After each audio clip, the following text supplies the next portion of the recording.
Okay, good afternoon, everyone. Good afternoon, all those who are present.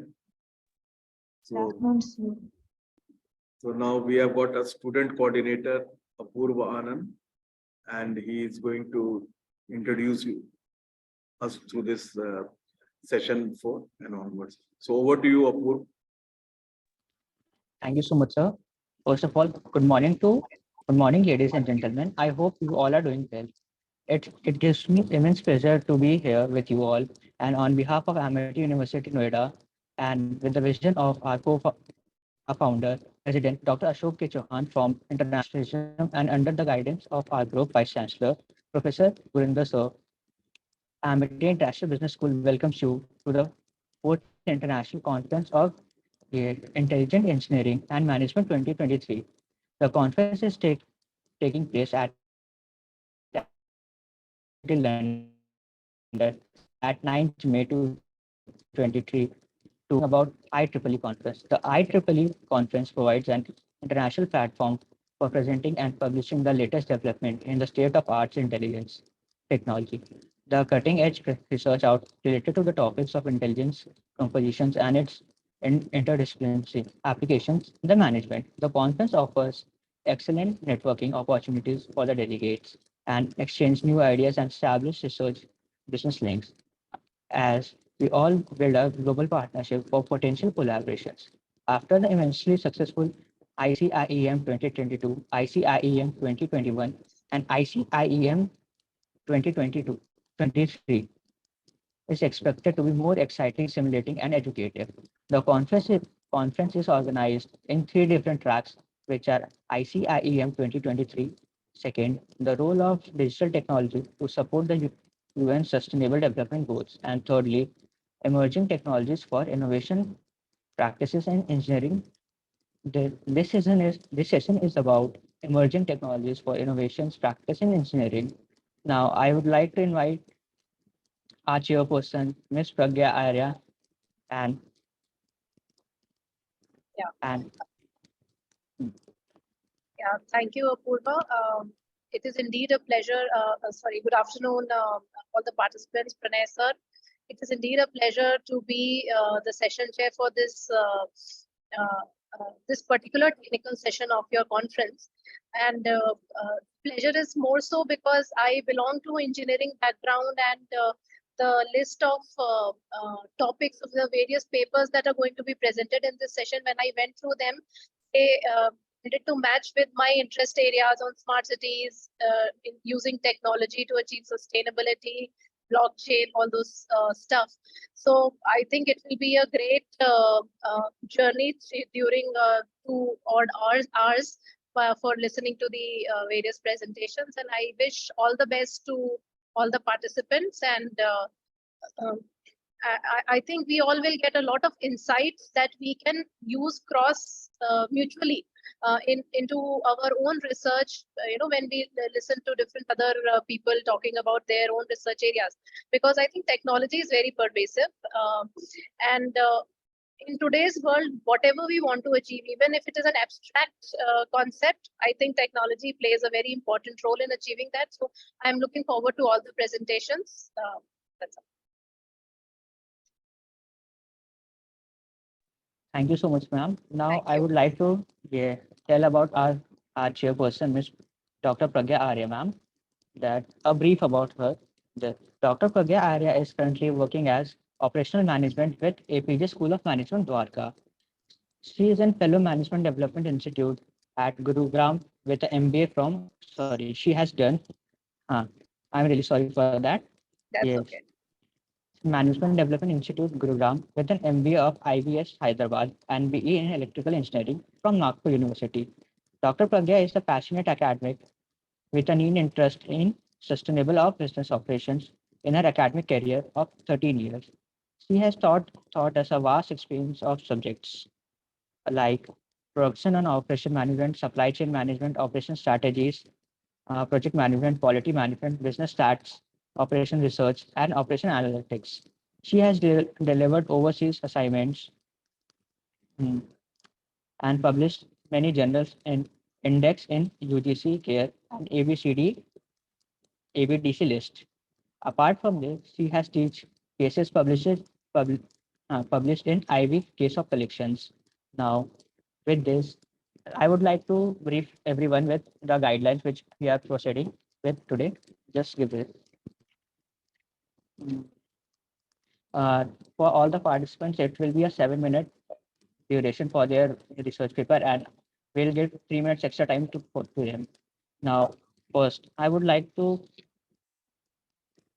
call Mr. Just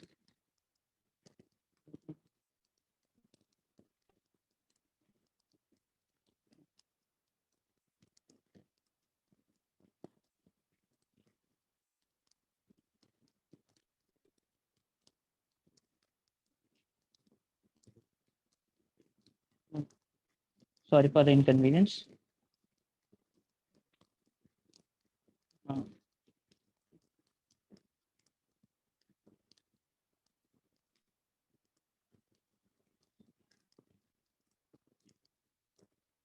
uh, so, further beginning the session, I would like to call our first participant, मतलब, yeah, Miss Vandana Sharma, paper ID 133 on topic blockchain and federation learning enable smart traffic management system for smart cities. So I would like Miss Vandana Sharma to join us.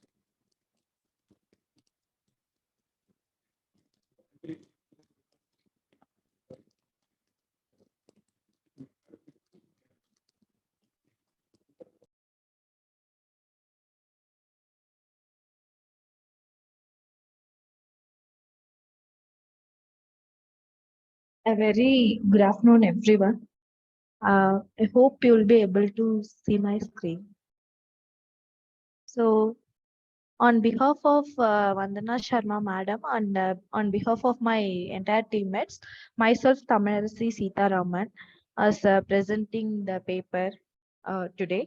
My paper ID is 133 and the topic is blockchain and federated learning enabled smart traffic management system for smart cities. Before I start with the presentation, I would like to confirm whether am I audible and my screen is visible to all. Can you please confirm it, sir? It is visible and audible to me. Thank you, ma'am.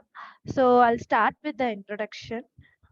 So here the objective is we are combining two technologies, blockchain and federated learning for smart traffic management across smart cities.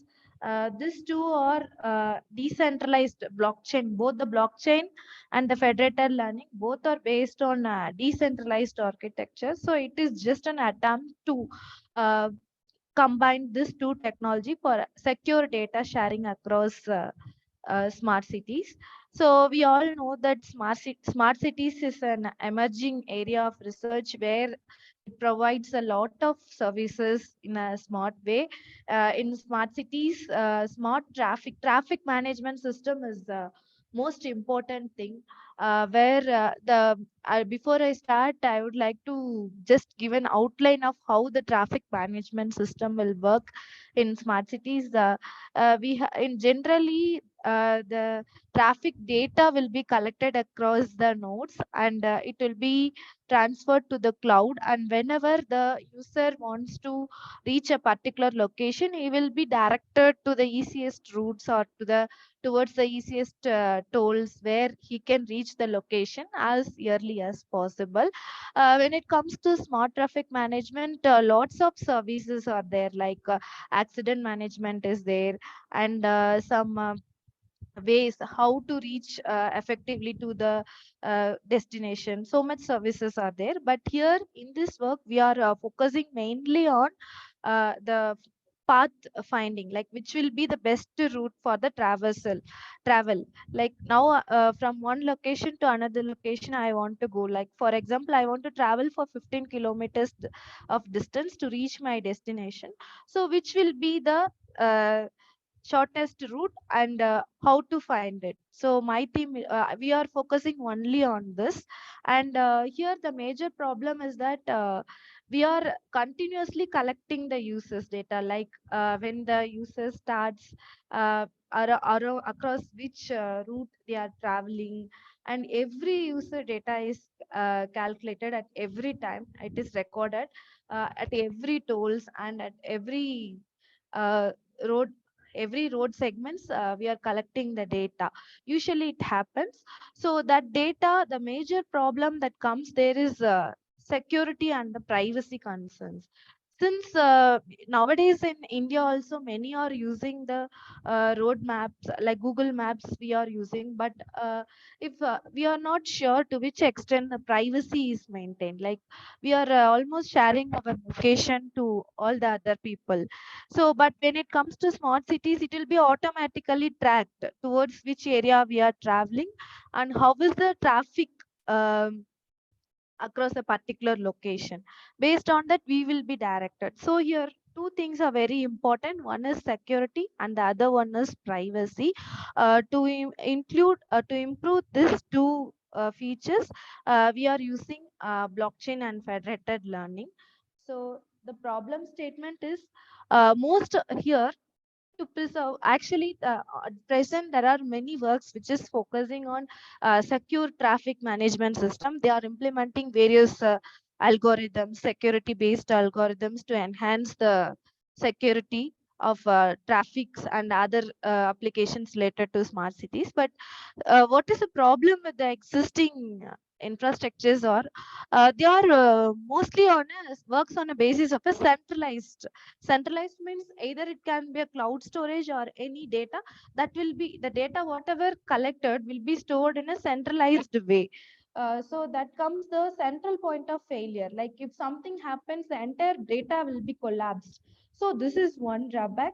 And the another is automation of smart traffic application requires real-time data, which may sometimes result in this. We already discussed, whenever we want to automate something, we need some data for that, which is very confidential. When it comes to the smart traffic also, we will be so when we want to automate the traffic and when we want to automate the uses based on the best path, so we need the real-time data. So the privacy is one of the problem, and the users do not have much control over the data, like who is using, for what purpose their data is collected, how it is stored. So these are some of the issues. The major problem is with the existing models are that they are mostly working on the basis of a centralized architecture. So in order to overcome these constraints, in this paper, we are trying to propose a decentralized architecture based on the blockchain and the federated learning. The contributions are twofold. First, we are introducing the architectural perspective, like how it happens while I am integrating these two technology. Second will be the security scheme, how we are preserving those things. But since it is a conference paper, we are not been much detailed about the new scheme, security scheme. We have given an outline and we have given the overview of the architecture in our paper. So first I will explain about a short description about my methodologies used. So here the first methodology is what we use is blockchain. So in a blockchain, basically it works in this way, like whenever a user requests a transaction, the transaction here, the transaction means any access to a data like read access, write access, or store, view, anything. Whenever each and every data operation will be recorded as a transaction. Whenever a user requests for a transaction, so there will be a particular node that receives the request and verifies the transaction, and the transaction is added to a collection of new verified known as data known as block. Like first, the will be validating the transaction request. Upon the successful validation, each transaction request will be added to a block. Then we will verify the block identity, and then we will provide the details to the users, like the nodes here. The nodes add the copy new block to the copies of the blockchain listing all previous transactions. What does it mean is like whenever we want to insert or delete or to view the data, first we need to initiate the transaction. Then the transaction, like for example, I want to insert a data in a blockchain means I want to initiate, then we'll verify the details like what is the user credential and what is the data, and after that all that will be stored in the block. And like we'll be using in blockchain, we'll be having the hash function. So each block will be connected using the hashes, and it will be added. So in this way it happens. So this is the overview of the blockchain technology. It is a decentralized architecture. Like whenever like whenever you want to make changes to any block, whoever the users associated with the block, whoever is having the copies of the data, it will be updated to all the ends. So this is the major concept behind decentralized architecture. Now, one more thing is here every blockchain make use of smart contract technology. So what they do is like in the smart contract is the place where we can implement our security schemes. Like in our approach, we used SHA-256 algorithm for securing the data. Likewise, we can develop our own secure access control policies or any encryption and decryption algorithm, and we can implement in this smart contract. And upon the verification of this smart contract only, the successful access will be provided. Coming to federated learning, what's the general idea behind federated learning is usually for any machine learning algorithm, there will be a model. So we'll be training the model initially, and then only we'll be implementing it or we'll be testing it. So here what happens with federated learning, the training happens at the client end. You're not making it centralized. It happens in a decentralized manner at the client end. The training happens. We'll be collecting the data, we'll train the model, and then later it will be integrated and stored, aggregated. This is called aggregation component, where all the data will be aggregated and stored into the cloud server. So these are the two basic methodologies we are using. So now I will tell you how I'm using these two techniques in our model. So first, what we are doing is in the proposed model, there will be two things. One is on-chain calibration, one is off-chain sampling. First, what happens is off-chain sample mining will happen. That is, we'll be collecting the real-time data from different users, like where the user is, at around which location they are traveling, and at a particular location, how is the traffic status. Every data we will collect separately using GPS or any other component, and using that data will be mined, like we'll be training the model, we'll be training the federated learning model from the user end only. That we call as local miner, we say. Each devices will be called as a local miner, and we'll be training there. And once all the data are collected and trained, we'll be aggregating, we'll be transferring into the central place where the aggregation happens. All the trained data will be aggregated, and then it will be stored into the blocks. There comes on-chain calibration. In the off-chain sample mining, we'll be collecting different user traffic data across different locations, and we'll be training across the local servers, and then we are integrating, aggregating globally and storing in the form of blocks. So this block indexing starts from T to n to n minus 1 number of blocks we have. Here, every block will have a block header, hash, previous hash function. Like here, one block will be connected to another block using the hash function. So we'll have the previous hash function, timestamp, nonce is some random number used for the encryption of data, and then model information. All that will be stored in the blocks. Since it is stored in the form of the blocks, it is more secure. So if suppose now if someone is making some changes to the block T minus 1, and this data is imposed by, the copies of the data is imposed by some 10 users, means all the whatever the changes the user is making, it will be reflected to all the 10 users at a time. And also the access to make the changes will be given after the successful authentication process only. So in this way, we are just securing the more traffic data in a more secure way. Also, we are doing it in a decentralized manner, and other objective is also we are by doing this way we will be able to redirect users in a proper path, like where they can attain their location in an efficient manner. Next is I've just added the structure of the block, like we'll be having the party ID model type, and then some calibration sample means the training sample will be attached to the hash and everything. And every block, as like I've shown previously, will have a timestamp, nonce, everything. And then so just an overview of how the transaction occurs. If someone wants to access any data, any traffic data, means how it happens means a transaction is requested. First, as like I discussed earlier, first we will have to request for the transaction, and that like we want to access some data, some real-time traffic data, means first we have to give the request.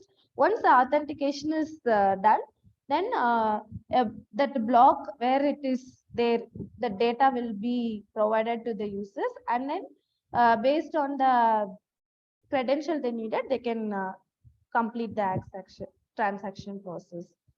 So doing changes, like now some data is stored and they want to change it, means how it could be done means first they want to raise a change request, and again here, as like I discussed previously, again authentication will be made. Once a user is a trusted user and if he is authenticated, then only will be allowed to make a change, and all the change will be reflected across all the users involved with the system, and then only the changes will be reflected. So this is the entire design model of our proposed work. And here once the data is shared, we are using a SHA-256 algorithm to secure the data.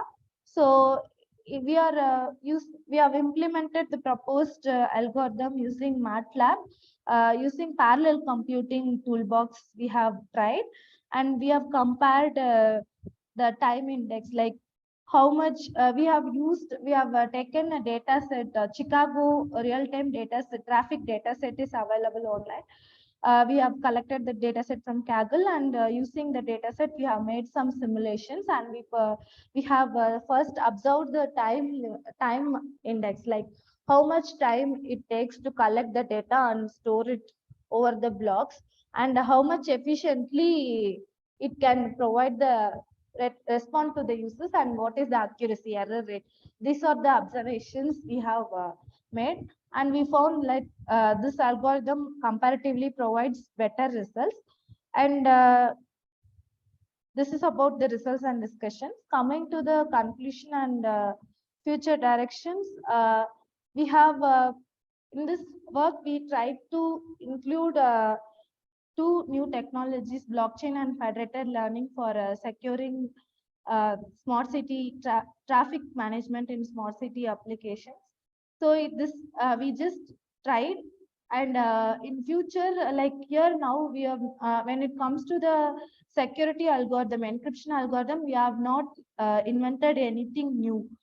We just included one. We have given only the architecture. We have used the existing algorithm only. For instead of SHA-256, in future, any new access control algorithm could be developed.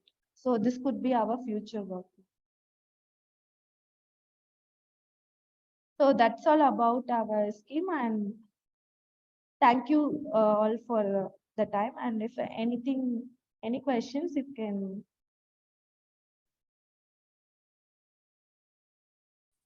Yeah. Hello, Sitaraman. Yes, Nice presentation, and indeed a very interesting topic, because we are hearing a lot about blockchains, how secure they are or how trustworthy this technology is in terms of cryptocurrency, right? And yes, so here we are seeing a very new application of this blockchain technology to smart cities in terms of managing smart traffic. I have just two questions basically. Number one, how is the security? You mentioned that data security is a major concern with the Yes, current ma'am. systems, right? Mm, So how is the data security or the personal information about user is going to be maintained in this system that you have proposed? Ma'am, first major thing is we are following a decentralized architecture. Decentralized means any changes made at one end will be reflected to all. So if it is a centralized means some attacks or some any kind of security vulnerability is happening, the entire thing will be collapsed. And here the another main important thing is here we are using blockchain. In the blockchain, we all know like it is. Each block is connected to the hash of the previous block, and Right. we cannot edit it easily. Like whatever the changes could be made, it has to be done very formally, and we have some proof of work has to be written for every model. Through the Okay. proof of work, we will be proving how secure our technique is, ma'am. Okay. Yeah, and see, nothing, no system is perfect in itself, right? Yes, So ma'am. I'm sure this solution that you are proposing, is a solution to a lot of problems of our traditional systems. But I am sure there must be some catch or challenge or drawback of this system or limitation of this system. Can you Huh. throw some light on that? Because it is easy to talk about the positives, but Huh. is there any negative aspect to what you have proposed or some challenge if that should be handled carefully? Yes, ma'am. One is main thing is we have discussed about the smart contracts where we will be implementing some security protocol for securing the data. I've also Okay, mentioned that we have used SHA-256 in this model. right. So selecting a particular algorithm, security algorithm, Hmm. will be one difficult process. That algorithm should be lightweight, I feel. So lightweight means it should be very efficient and the complexity should be less. If Okay, we finding such kind of algorithm is one challenging task. If we do that properly, we will be able to come out with a very good solution. all right. And on MATLAB that you've used, have you done the coding yourself or some inbuilt mechanism of MATLAB you've used? We have used some inbuilt as well as we made some Your own modifications. coding. Yes, Okay. ma'am. All right. Thank you, Sitaraman. I think it was a great presentation. We wish you the best. Thank you so much for your encouraging comments, ma'am. Thank you. Thank you.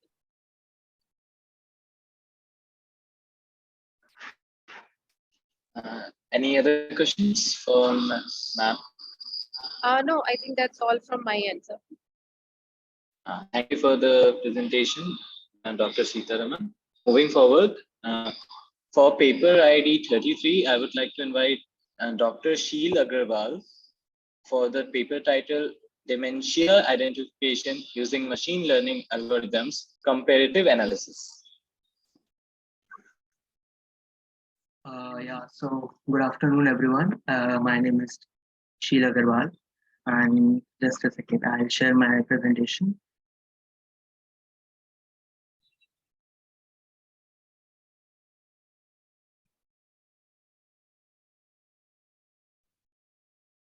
So can you see the screen? Yes, it is visible. Okay.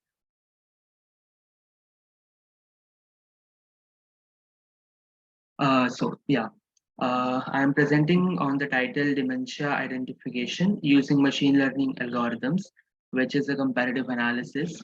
And in the 4th International Conference on Intelligent Engineering and Management, ICIEM 2023.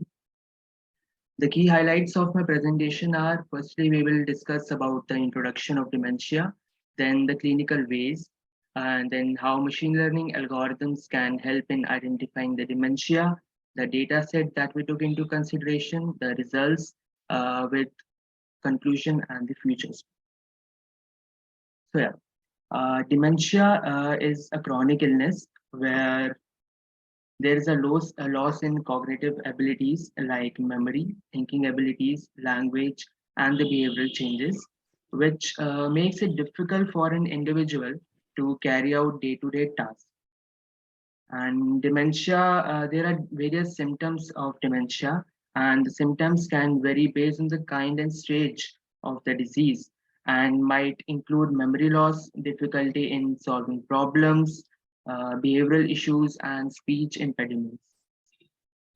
Generally, dementia, is carried on by the physical abnormalities in the brain, and which are majorly caused by the damaged nerve cells. So, a person who has dementia definitely shows symptoms like memory loss, ambiguity, lack of enthusiasm in day-to-day tasks. But as of now, there is presently no treatment for dementia. There are surely ways with which we can cope up with the symptoms and enhance the quality of life. Sorry to interrupt, Mr. Sheel. Hello. Yes, yes, Could you open your camera, please? yeah, for sure. Thank you so much.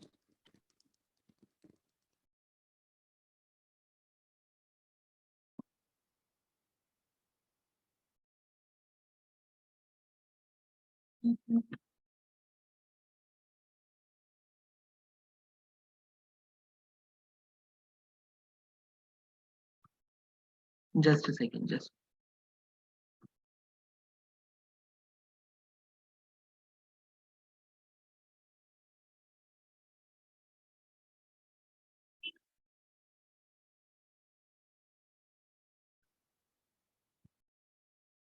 Can you see me? Am I visible?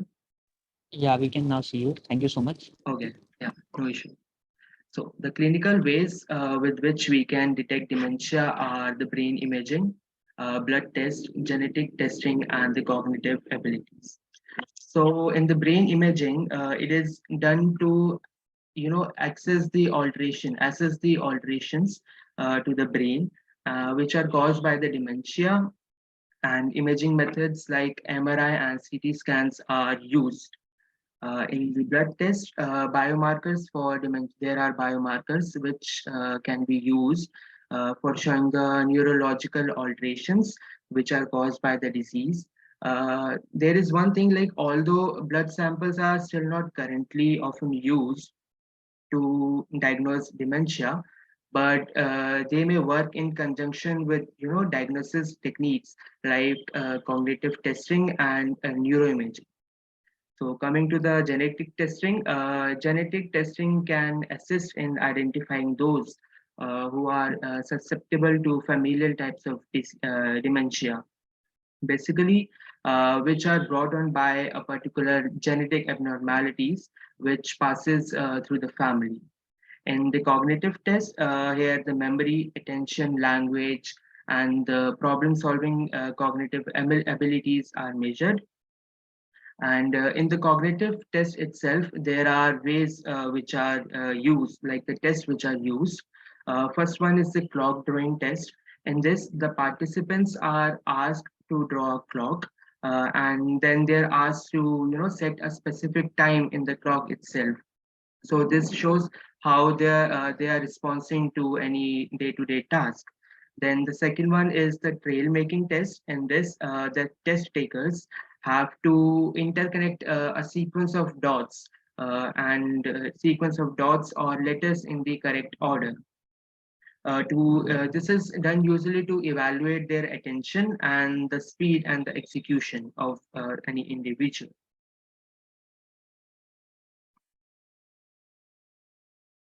Yeah. So now how machine learning algorithms are helping in identifying dementia.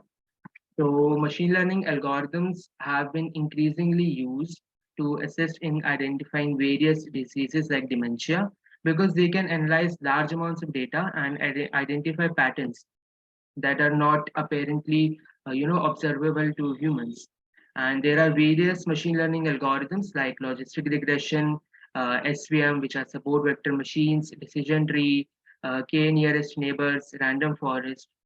All these are used to predict the accuracy of these patterns. These algorithms can process data from various sources such as brain scans, medical histories, cognitive tests, genetic markers, and they can develop and they are used to develop the predictive models that can identify individual at the risk of developing dementia.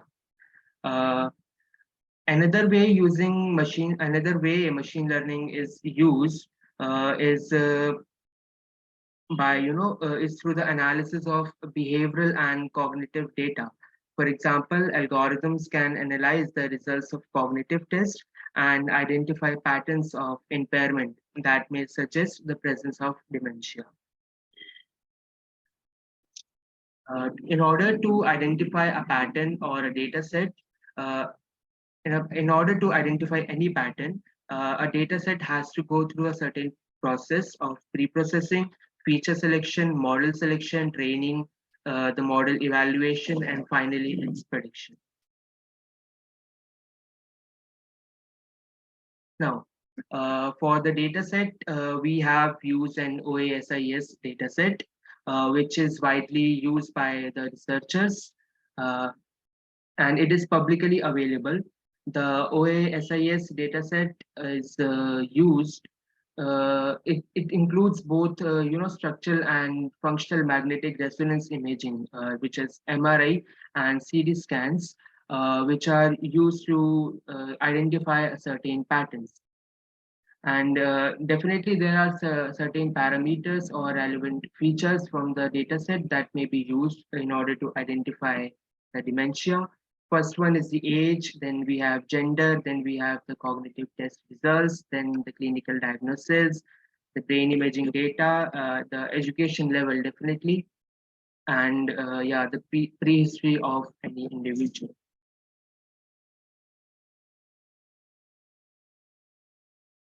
So coming to the results that we have obtained when we apply different machine learning on the OSS dataset, the random forest algorithms gives the highest mean accuracy, which is 93.7%. And when compared to other algorithms like logistic regression, K nearest neighbors, decision tree, and SVM. Coming to the conclusion, so as we know, dementia is the leading cause of dependency because the person is not able to identify day-to-day activities and carry out day-to-day activities by himself or herself. So definitely dependency factor is there. And dementia generally occurs in the senior citizens with the age between 70 to 90. And for those who have dementia, their careers, families, and societies are largely affected. And dementia has medical, cognitive, social, and financial implications as well. The scope of the study can be further expanded in future by applying various deep learning techniques, computer vision, clinical studies, and speech-related diagnosis for detection of damage. Thank you. If you have any questions, please feel free to ask.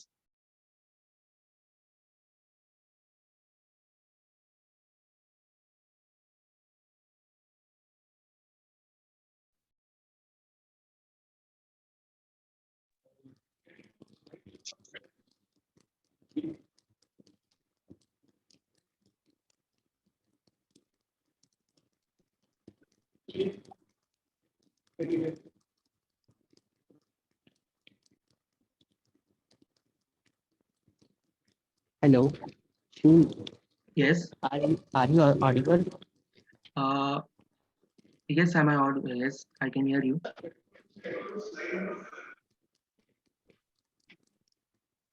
Yeah. Dr.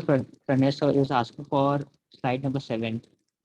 Sorry, I'm sorry, I got a call from my boss. Yeah, Yeah. you were saying something, Apurva? Yes, right. Can you hear me first? Yeah, yes, I can hear you. Okay, sorry. So I would just like to understand what does this, how do you interpret this mean accuracy? How do you explain me? So what does So it sir, mean? 82%? Yeah.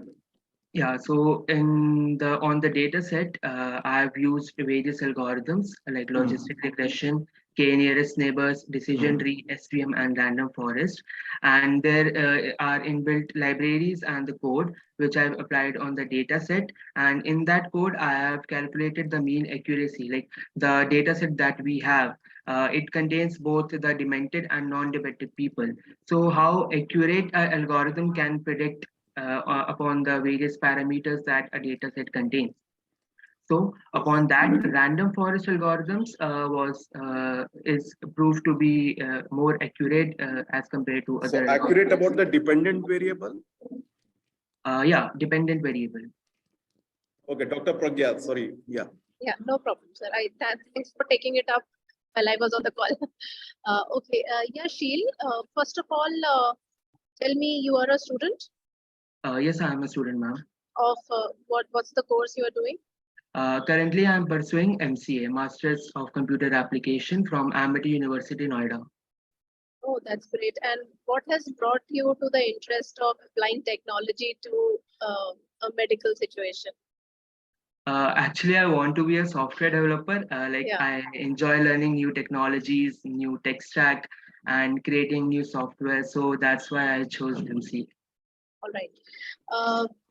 Tell me, these algorithms that you have used for studying dementia, have they been used elsewhere in medical domain? Yeah, there are various studies where these algorithms have been used, and dementia is one of those case studies where algorithms can be used to detect the dementia. Okay, so I'll Gupta. when it comes to mental disorders, they are very unpredictable because even the medical community doesn't know properly. It might look like a certain kind of disorder, but yet you don't know that how that person is going to behave as compared to another person. So, how do you think you will judge the success of this Actually, technology? we cannot fully depend on these algorithms results, but yeah, we can, merge these results with the clinical records and the observation done by the doctors. So both in hand can help in identifying the dementia disease or any other disease freehand. Right. Thanks, Sheel. That will be all from my side. Thank you so much. All the best.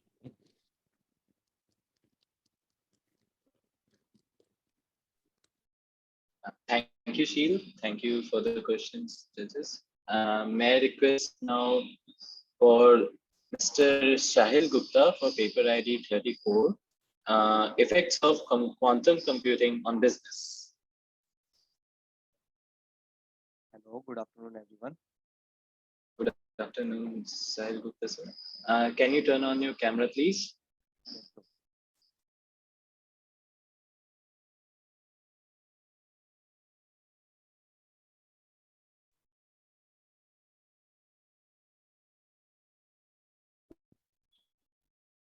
Thank you, sir.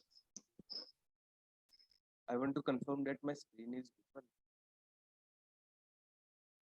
Yeah, we can see it. Okay, so good afternoon, everyone. My topic is the effects of quantum computing on businesses, and my paper ID is 34. So Sahil, you are very slow. I can't hear you. Can you raise your voice? And we Now it's can't see your clear? PPT. Yeah, you are very clear. But and you switch on your, or sorry, you upload your PPT. We are seeing some Google thing.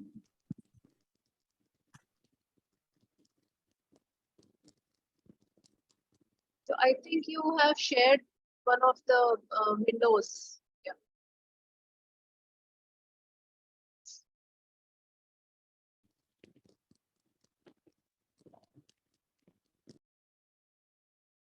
Are you able to see my PPT now? Yes. Yeah, we can now see it.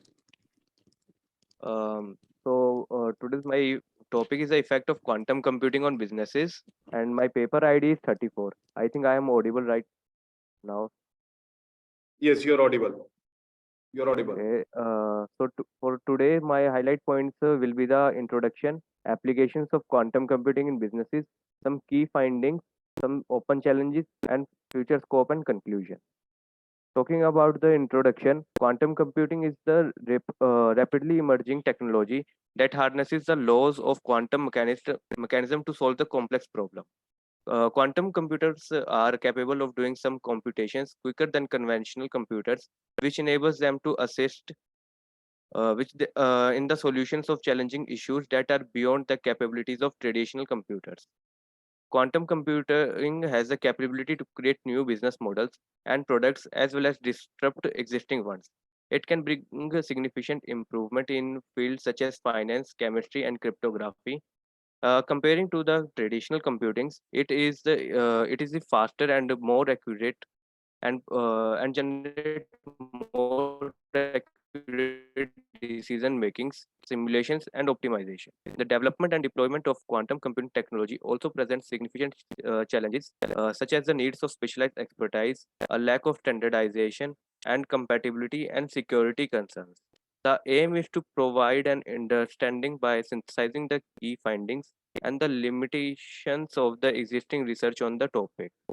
I mean, applications of when we talk about the applications of the quantum computing in businesses, here are some industries like financial modeling, cryptography, retail, and others. When we talk about the financial modeling, quantum computing can provide faster and more accurate financial modeling, such as piracy derivatives, risk management, and fraud detection. Financial institution can benefit from the enhanced efficiency provided by quantum computing, which can lead to better risk management and improve profitability. When we talk about cryptography, a quantum computer can provide the better encryption and decryption methods than classical computers. Cryptography can provide unbreakable security for sensitive data transmissions. Businesses that deal with sensitive data can benefit from the enhanced security provided by quantum cryptography.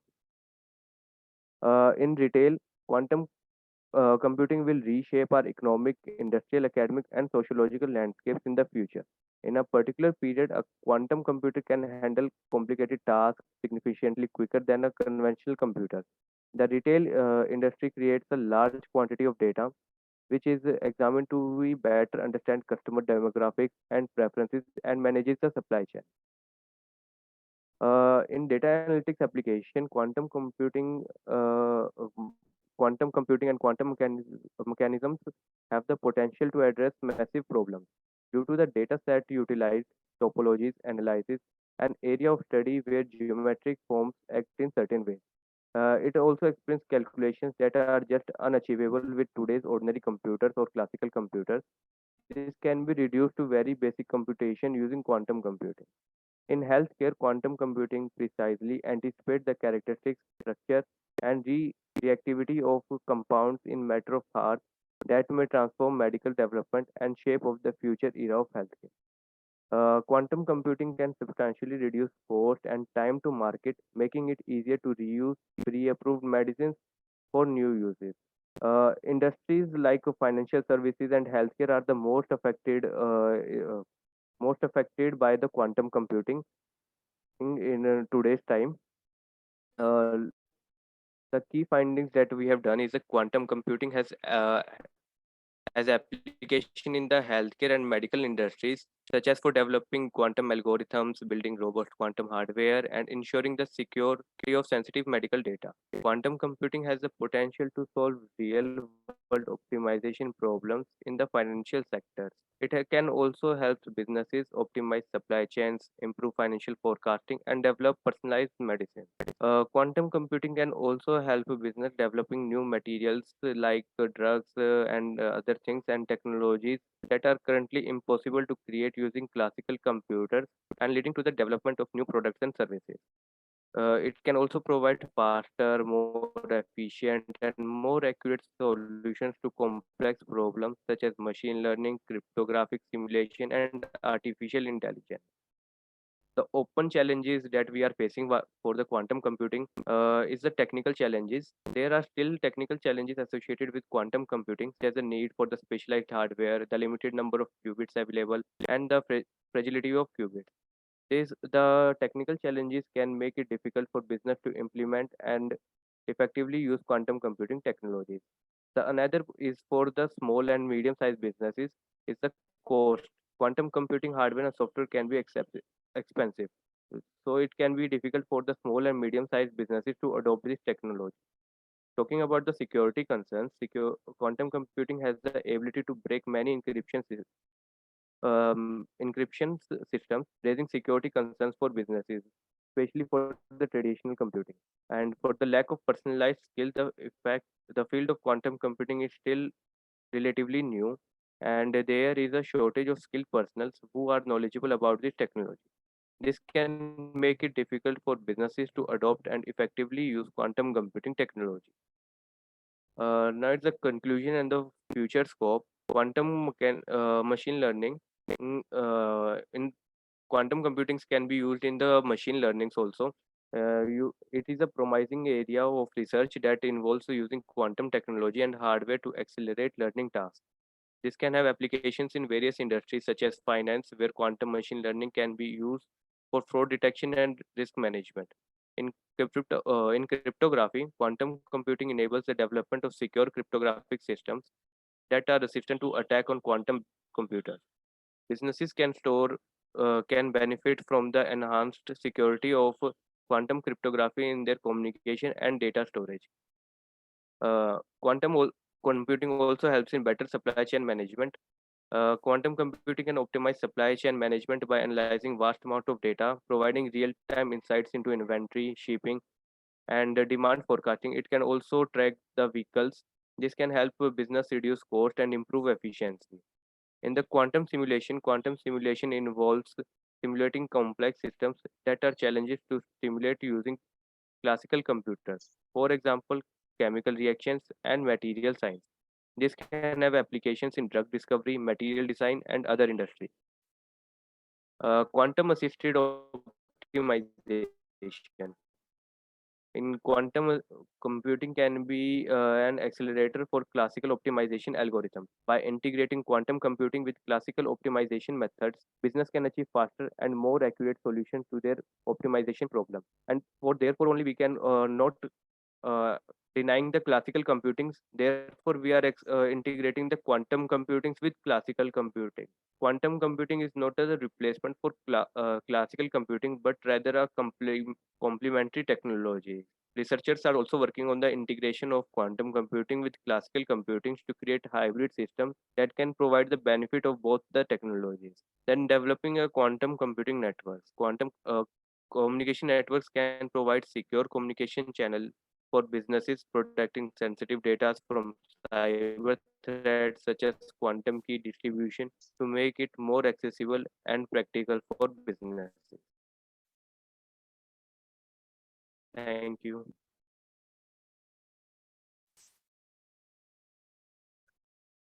Thanks, Sahil. A couple of questions. Am I audible? Yes. Okay. Yes. So, Yes. yeah, Sahil, so can you come to the key findings slide of your PPT?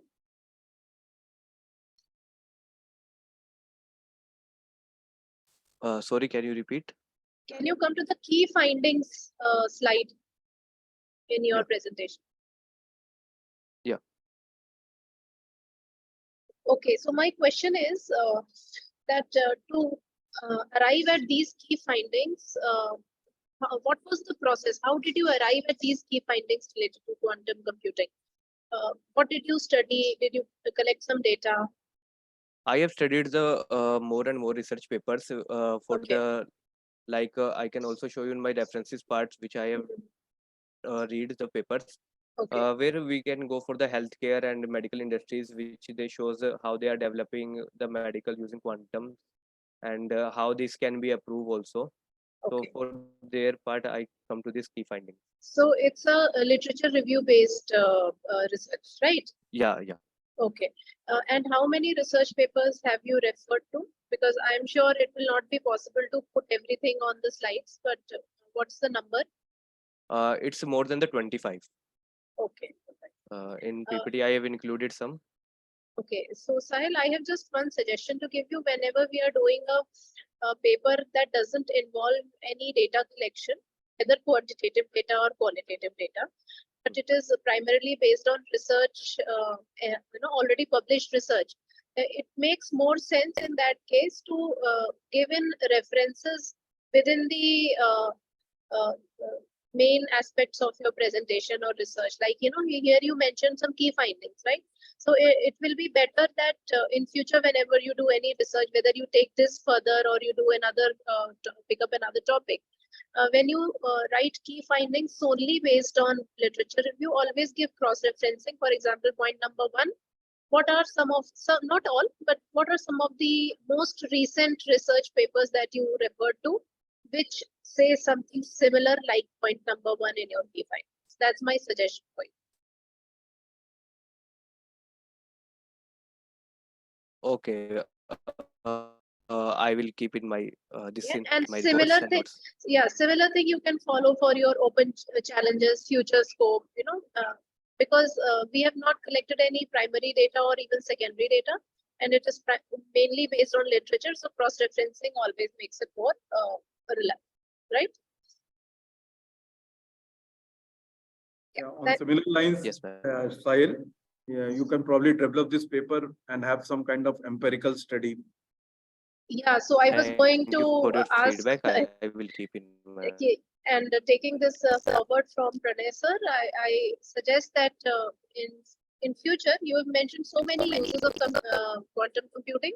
You can just pick up one interest area and explore within that, delve deeper into that specific application of quantum. Yeah. Right. Thank you, sir. Thank you. Thank you, sir. Now I would like to call Rohit Ansha sir for paper ID 42. Detection system using RCNN algorithm.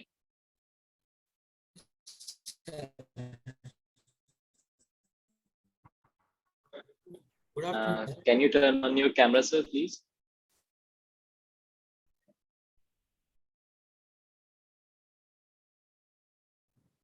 Sir, am I visible to you, sir? Not right now, sir. Mr. Rohit, there's a voice break in. Can you please check your internet connection works? Okay, sir. Now am I visible to Yes, you? now I can see you. Yes, yes.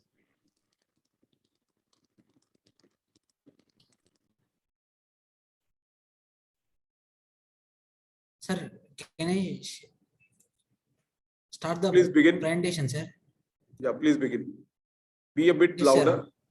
sir. Good afternoon, sir. This is Rohit Ansha from College.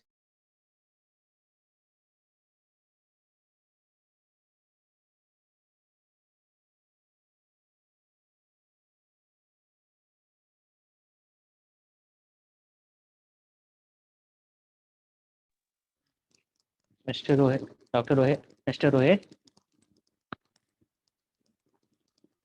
Mr. Rohit, we can't hear your voice. Team members are guide.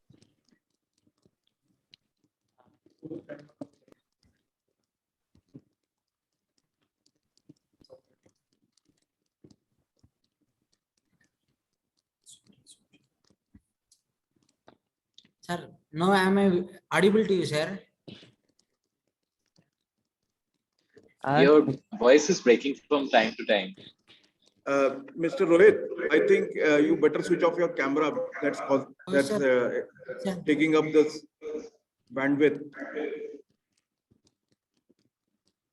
And now continue. Now is it visible to you, sir? Am I audible to you, sir? Yes. You're audible. Yes. Continue. Yes, sir. It's Our better. topic today I'm going to present about dental caries detection system using RCNN algorithm, sir. These are our team members and our guide. Our guide is Dr. P. Velumudura, sir, in our associate professor in our college, sir. Now I'm going to present about my topic, sir.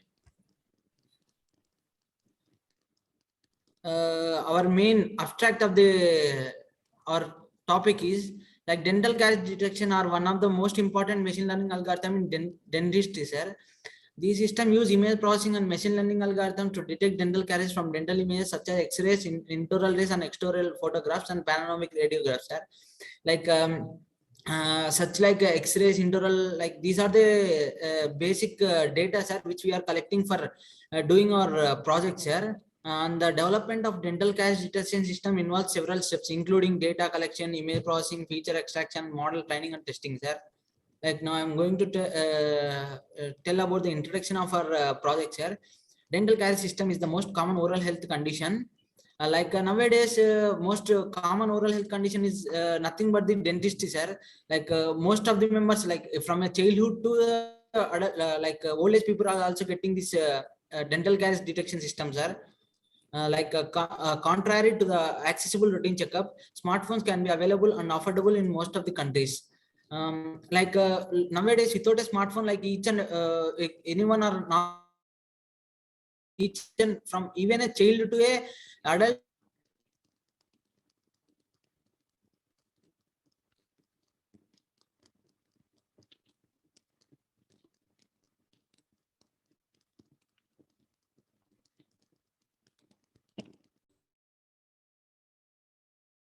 Main objective and scope of is to assist dentist in early detection of caries, which can help prevent the progression of dental decay. Our main aim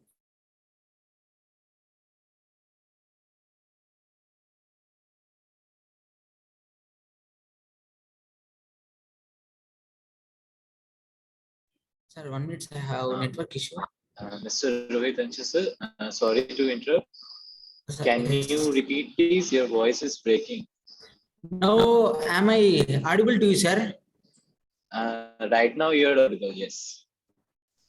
Like our objective and scope is to detect in a early detection of the dental caries detection, sir. Like during the basic step and the early stage itself, we are detecting and will be giving it to it will be helping it to the dentist, sir. And next step we are going to we are moving on to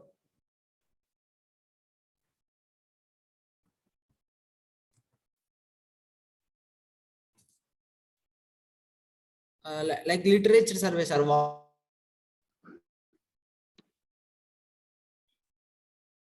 Caries treatment difficulty assessment system in dental caries detection management, sir. Like this software can be operated and managed by multiple devices at the same time, sir. And in deep learning application in dental caries detection using intraoral photos, sir, regarding X-rays, panoramal rays, extraoral rays, like in that to detect non-cavitated cavities and cavitated caries through photos taken by a universal smartphone, sir. And the next paper general we have taken is that dental caries diagnosis and detection using neural networks. The way in which each of the studies analyzes caries as well as the parameters of each neural networks. Like we have studied many of the neural networks like CNN, RNN, RCNN, sir. Like based on that, we are getting we are using this paper, sir. Like this is our block diagram, sir. How our project works. Like first of all, we will be taking an image data set. Like we have image data set of many photos, sir. Like approximately we are it contains 20,000 to 30,000 images. Like at a time, a set of 60 images or 70 images, like that we are taking it and we are taking it into enhancement, sir. Like we are dividing it into a step cavities and no cavities. Like we'll be testing and training and that testing and training will be having cavities, no cavities, separate data sets, sir. And then next we'll be by using RCNN model.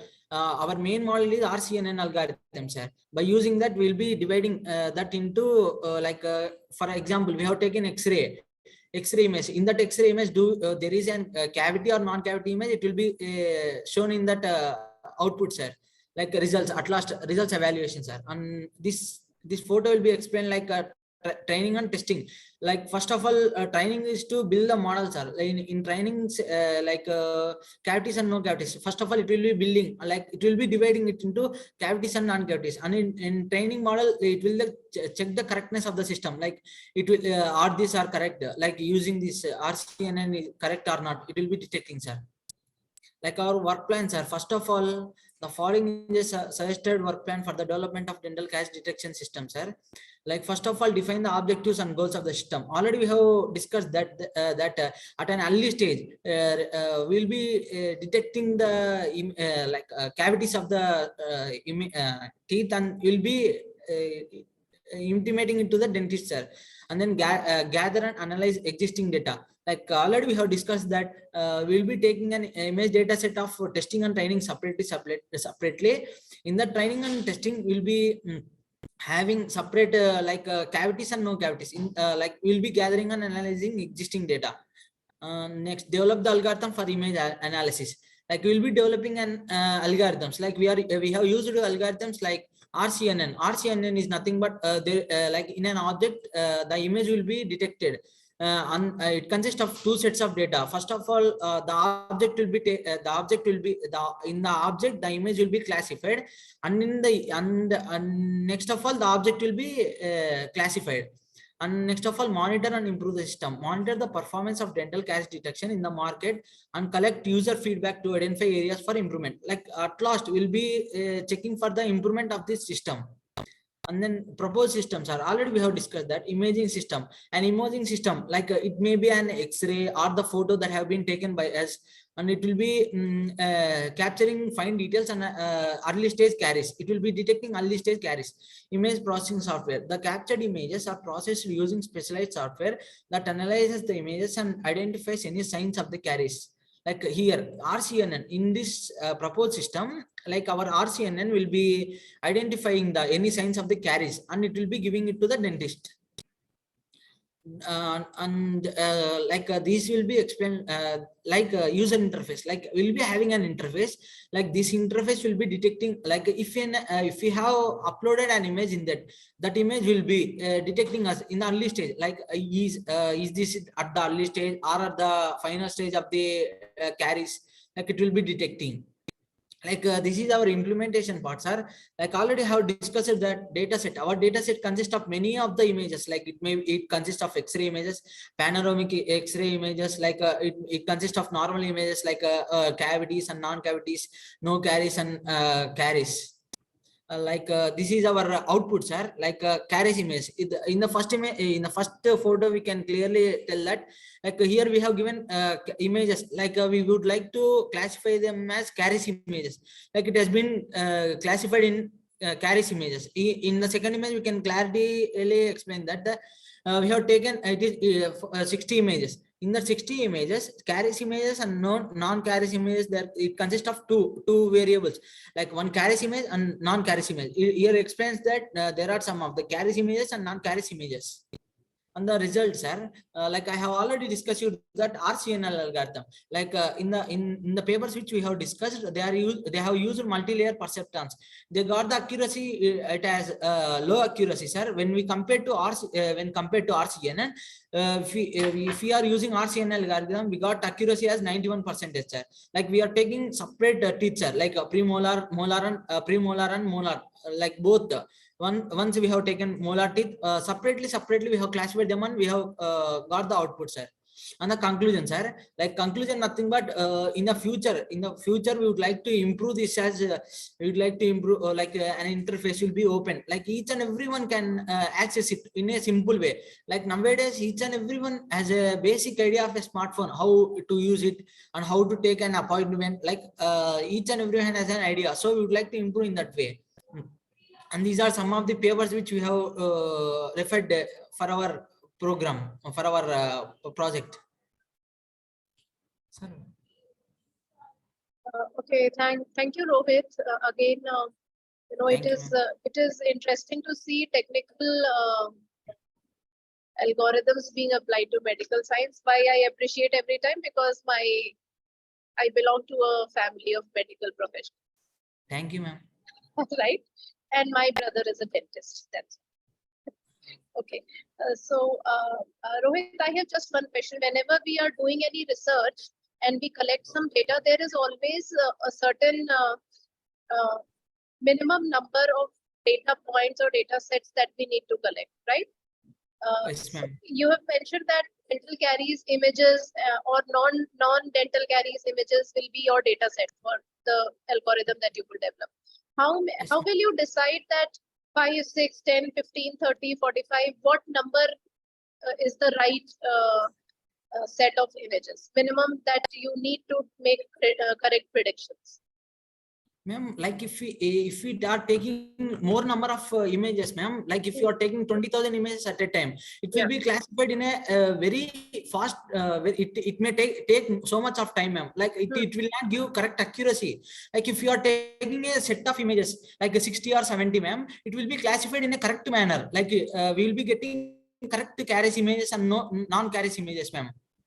But my opinion in general about any research, I am not very sure about what is the requirement of RCNN algorithm you referred, right?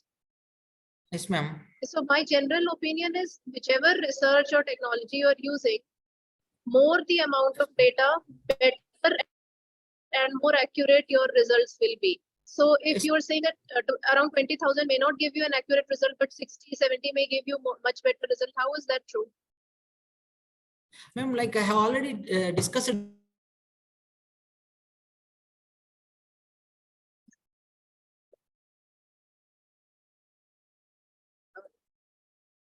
You are taking all number of images, like it may take more amount of time to give the correct accuracy, ma'am. Like it may take 2 to 3 hours for getting the correct accuracy for us for our project, ma'am. Okay, so if that is the case,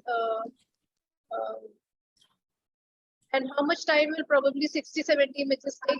If an algorithm takes more time than an individual doctor to make a correct prediction, then it makes sense to be with the doctor and not use the technology.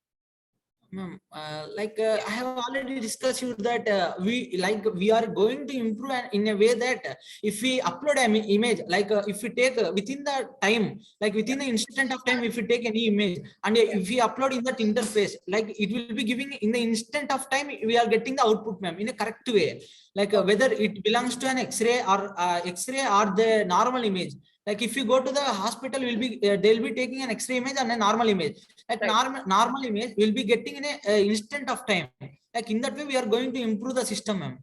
Okay, fine, Rohit. That's all. Thank you. Thank you. Rohit, a very useful paper, I suppose, for dentists, and I wish you all the best for development. I mean, for the development of this Thank you paper. very much. Thank you. Any questions, sir? No, I don't have any questions, Rohit. It's not my area actually. Okay, sir. Thank you very much, sir. Thank you, Rohit, sir. Now I would like to move forward for paper ID 140, Framework for Design and Implementation of Chat Support System using Natural Language Processing by Dr. William P. Sir.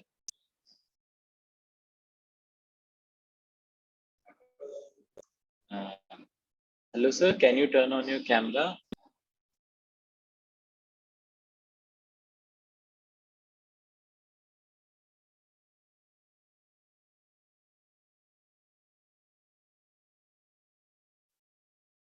Yes.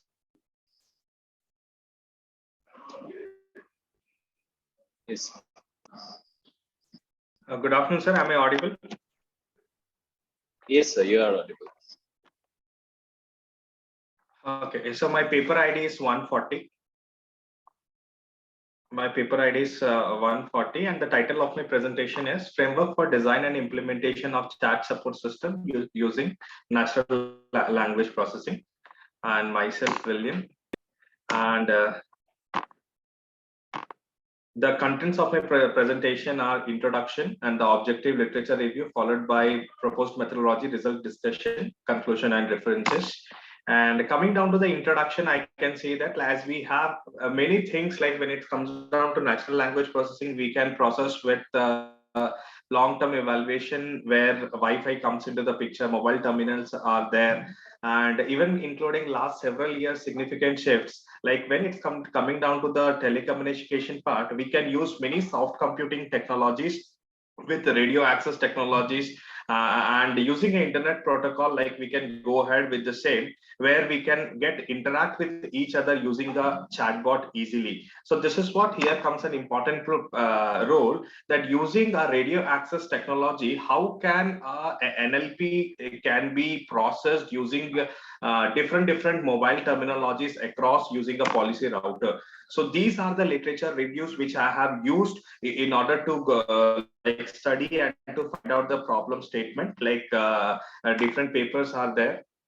And after doing the literature survey, the proposed methodology in order to overcome our problem, which I have used that as, like we have used a 5G network architecture with a smartphone technology, where like complete radio access networks, like we are getting the signals from different 5G smartphones, which is directly interacted with the 5G network architecture. And like when it comes down to here, we have used the nanostructures, like where easily cloud computing technology can be applied, where although in general a cloud computing will be there, but here we have introduced the fog computing, where like different chat support system will be working in different distributed systems, where where entire global content providers are available, and their entire support system will get stored, and by that the entire chat database will get stored. So the entire concept used, that is general architecture of 5G mobile technology, which we have used in order to process with the natural language processing, that here, as we have used a network cloud system, which is easily getting interacted with the MIMO network, where in the form of different cells, like network will get processed using internet, where all will be attached to a different sensors, from where we'll be getting the data using the IoT technology, and which is directly interconnected with the wireless sensor network. And all these entire systems are attached to a smaller connections of core network, which is further divided into several parts, which is getting connected with a computational device. And I have shown the communication which is there with the wired link and massive MIMO links and wireless links, using a different color coding, and the abbreviation got explained in the figure as well. So when we get, like after processing this entire process through a schematic diagram, after the simulation, the result which we have got in the chat processing system is in heterogeneous wireless network, although we can go with number of access options, but the preference will be given to the one who is in touch with the cloud computing environment, and the the environment which we are giving preference to, that is completely to an application level server, which will help to establish a connection between individual network. And using a terminal access to the resources, connectivity can be built, and this system which we have processed, that's quite secure, and session will get easily continued.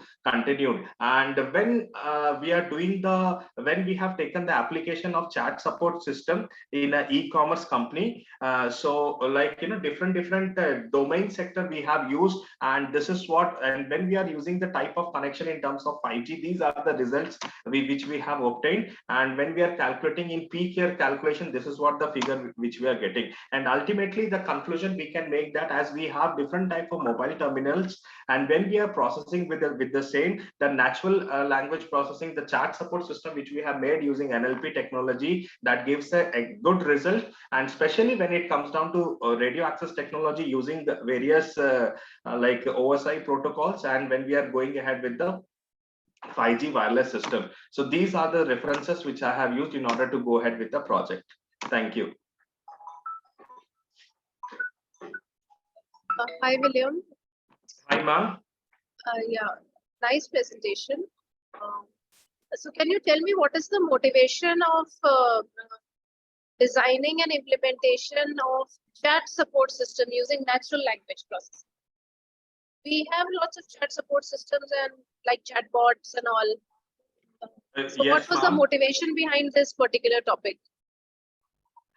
Ma'am, like although we have many systems, but although we have many chat system using a natural language processing, but my contribution is here I have used a radio access technology using 5G, which is reducing the communication gap between multiple peers. When we are communicating, for example, e-commerce company is there, and in e-commerce company, different verticals are there. It may be hospitality, it may be agriculture, it may be farming side, it may be different point is there. But when people are communicating, because of network issues or else the where the accessibility is not there, like into different village areas, there we are using the concept of fog computing. That's a much more simplified version of cloud computing when we are using it in a distributed environment, so easily we can get it accessed.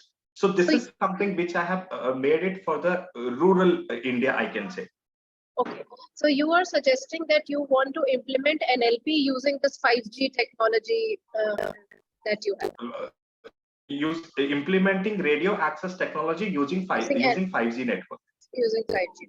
Okay, and by doing that, you will be doing natural language processing, Yes, which ma'am. Yes, we ma'am. also do using different other tools, right? Yes, ma'am. Because in order to simulate anything in the Python, we can only use NLP libraries.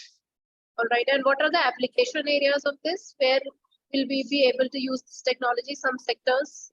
In any sector we can use, ma'am, like as I have shown you the simulation result as well.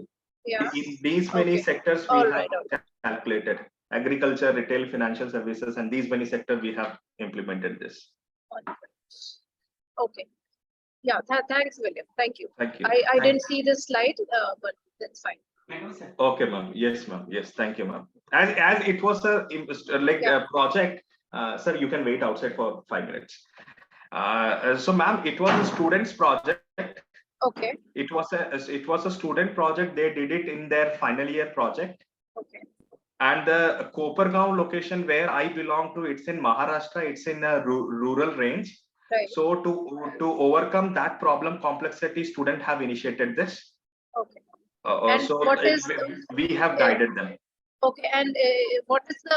I mean, have you reached implementation or execution of this, or are you working on those lines? Ma'am, as of now, we have only simulated the modeling, but we have not implemented it in the rural areas. We have not implemented. And how have you simulated it? Using which tool? Using Python, ma'am. Google Colab. Google Colab. Right. We have used the Python libraries for the simulation. Okay. All right. Great, William. Thank you so much. Thank you, ma'am.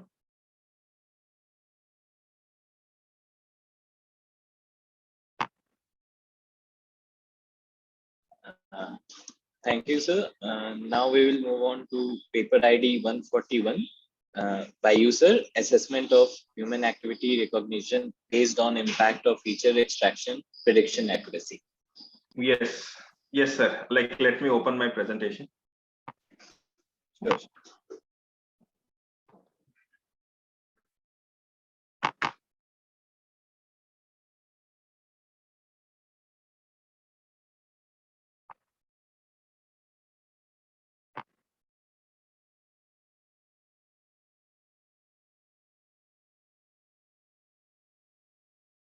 Okay.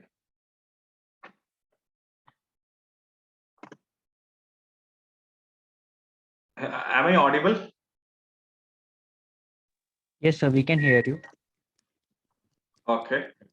So, like my next title of the presentation is Assessment of Human Activity Recognition based on Impact Feature Attraction, based on the prediction accuracy. And again, like my contents of the presentation are introduction, objective, followed by literature review, proposed methodology, result and discussion, conclusion, and references. We can't see so your coming PPT, down to Dr. William. We can't see your PPT. 1 second, sir.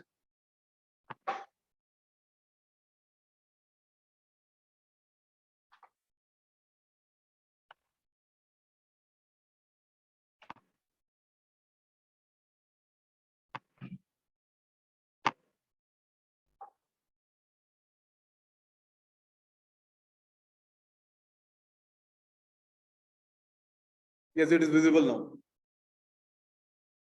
visible now. Okay. So, this is what the contents of my presentation, starting from introduction, objective literature review, followed by proposed methodology, result and discussion.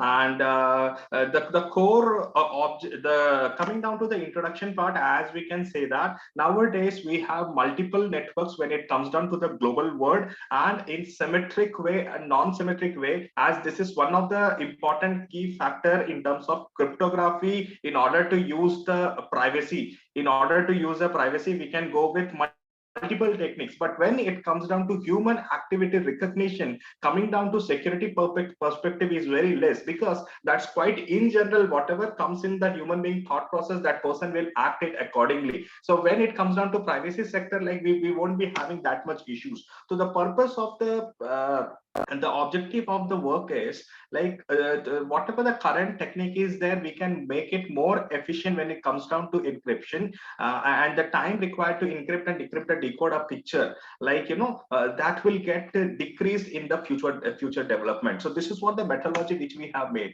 and these are the literature review which I have gone through. But coming down to the main part, where we have gone to the methodology where we have actually worked, that is like with the plain that is with the encryption and decryption. So the methodology is when we are giving a plain text. So plain text is something which we have got the data from the images. So we have collected from the multiple medical universities, we have collected the images of the like actions of the patient, and once we have got that, we have converted into the text form, and then we have processed it through the encryption technique. So coming down to the encryption, like as the algorithm defines, like we have an add round key. Under that, the entire content is got divided into 4 verticals, that is sub byte, shift rows, mixed column, and add round key. So this is how this entire processing will get complete, will get processed. But once the data will get completed, we will be getting a ciphertext.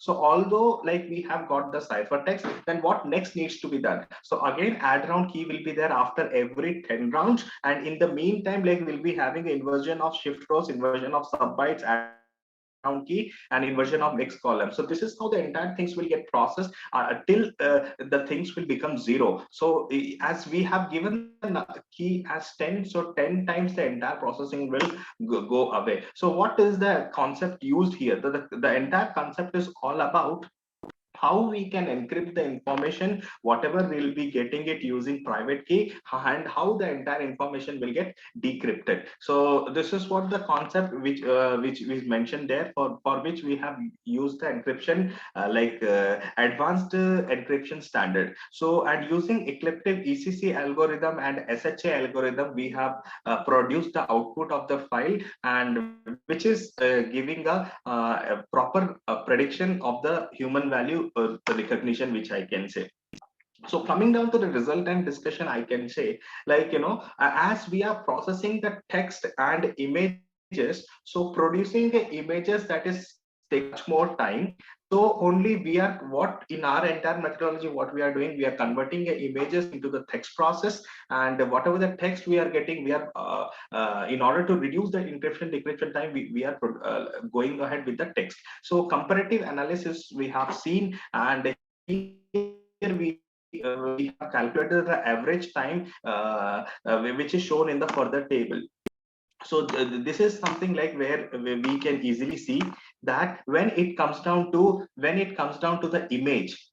So when it comes down to image, if the file size will be of 20, then the encryption time is 17, decryption time is 25 ms, encryption time is in hybrid mode. Hybrid mode is something which we have created, like where it is getting 21 and 82. This is how it has been calculated. And when we are getting seeing the things in terms of text, so again the value got reduced.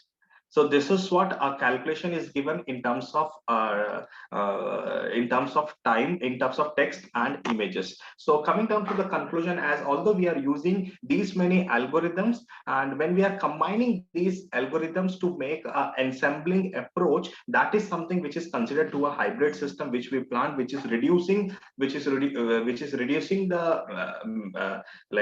methodology time and increasing the efficiency as well. So and the time of the encryption and decryption will get varied based on the text and pictures, and because the everything is of different size. So the system conducts encryption and decryption process to ensure the confidentiality of the sensitive data. So this is what, like, we can expect a privacy also when it comes down to the authentication approach. So that's all from my end. Thank you. These are the references which I have used. Pranay sir, any questions from your side?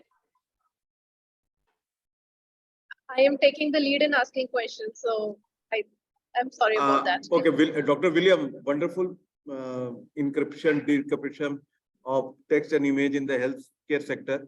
I could understand that that in a hybrid mode it takes more time. So one thing I didn't understand. This entire process, like whatever presentation I'm presenting, all are actually students' project. We only help them. Okay, to make. Okay, so just this project I understood the context of it, but what is the final recommendation, or what is the outcome? What is the is the project suggesting that hybrid mode is, I mean, it takes a longer time? Sir, like when we are going with the hybrid mode or else with the ensembling approach, efficiency can be increased with less time. Okay. And if we are going with a particular algorithm, then it's taking much more time. And like I can't say that it's more efficient, but like at the meantime, when I'm going with the ensembling approach, multiple algorithms, we can call that as a hybrid mode, where we are getting increased efficiency, and the encryption decryption time is also less. So only we have simulated this thing so far, but we have not implemented in the real world. Okay, simulation. This is only a simulation. It was not Simulation carried out part, using different cryptographic algorithms. Okay. I mean, that's one thing that I want some clarification, and nothing in particular to ask. All right, sir. Okay. Thank you, sir. Thank you. So, William, I have few questions to maybe. Number one, on your key findings, results and discussion slide where you showed some tables. Those are the results of simulation, right? Yes, ma'am. What tool or software you have used? Is that Python again? Again, ma'am, like I have simulated everything in the Python only, using a Google Colab, and different library we used to, like I have to go with here for the plotting. Like the moment when I'm getting the result for the plotting purpose, I have using the matplotlib library. Okay. And so what is the motivation behind this research? Combining text and image analytics together? Ma'am, because the point is, as my title is all about assessment of human activity. So when we are taking a different, for example, if a person is kept it like this, if he have kept his head like this, so like this in different poses, we have captured many images. Okay. So like we can understand using the concept of personality prediction to what extent his emotional level is, to what extent we can take him to process ahead. And that too, like when we are storing it into the whatever where the hospital people are storing the database. So my question is, what about the privacy? So we have worked on the security concepts using the cryptography technologies, and although as I have gone into the literature review, only some cryptographic algorithms are there. So here we have combined 2 to 3 algorithms to make a ensembling approach. And hospitals are the only place where this can find an application, or is there another sector apart from healthcare where we can use this? Ma'am, in future we can implement it for other sectors as well, but for the time being we have taken a data set from the hospital around near our locality. Okay. All right, thank you. Thanks a lot. That's all from my side. And ma'am, my paper ID is for 141. Yeah. Fine. Thank you. Thank you, sir. Moving forward, for paper ID 146, framework analyzing the impact of artificial intelligence on human resource management using AMO framework, I would like to invite Mr. Narendra Kiran.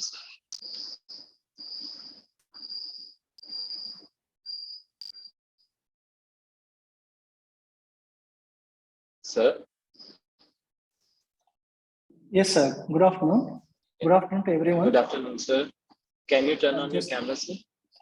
Yes, I'm trying.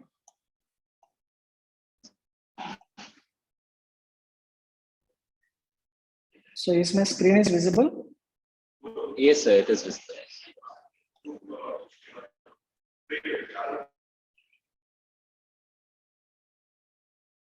So good afternoon, everyone. So happy to be part of the conference. And actually, the entire my paper has been speaking about the AMO model. So AMO stands for ability, motivation, opportunity. So considering these three factors, which we generally call it as the AMO model. So this is a business model that basically HR professional, they try to use it in describing the complex relationship between the individuals in the workplace as well as their outcomes. So understanding this model. Sorry to interrupt, sir. Sir, yes, sir. Excuse me. Yes, sir. Sir, we can't see the slide. We are seeing the IEEE slide. Yes, sir, now just, Thank you. Is it visible, sir? Is it visible? Yes, now we can see it. Yes. Yes, sir. So the very coming to the title of the paper, the title of the paper is Framework Analyzing the Impact of Artificial Intelligence on HRM. So which we have used with AMO framework.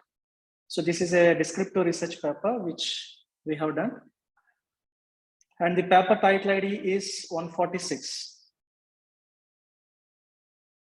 So the study basically aiming at investigating the efficiency of artificial intelligence, human resource information systems, the traditional HR practices towards the ability building and the motivation and the opportunity facilitation that is basically there in the organizations. Further, in order to identify the impact through this AMO model, how artificial intelligence is impacting the organizational performance. So for this, we have conducted this entire research. And as well as for this purpose, we have taken 167 respondents from 74 IT companies where they are practicing these kinds of AI and traditional HR practices using HRIS.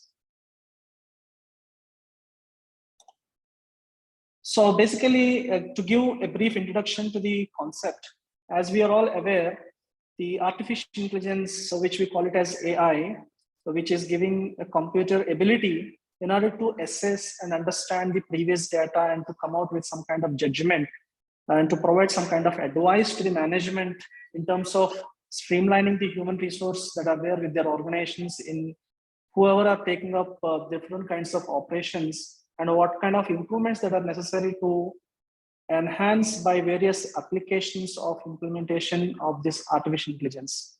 So the inferences are also which we can draw from the humans based on the evidence that there are different kinds of senses that everyone have, and taking these senses which we are trying to connect this artificial intelligence with these senses and as well as the brain too.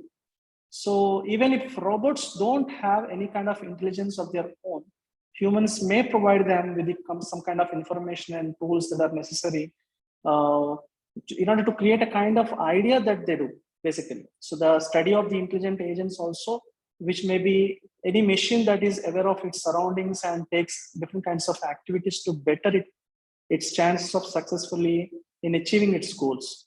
So that is why artificial intelligence today playing a key role, and we just wanted to test this aspect into human resource department and how these operations were carried out. So coming out with the literature review. So we have gone through different kinds of reviews, and after going through different reviews, we came to know that in our examination, the existing body of the literature different kinds of lens of AMO framework also has been there and in different studies, and the fundamental issue that has been there in the limit of the scope of empirical testing and make it more difficult to compare different studies on one another. It would seem that AMO is more likely to be used these days in order to assist this research as opposed to directive. So the position of the AMO as a theory is now that is there in the debate and maybe a consequence of the model, the degree of predictability.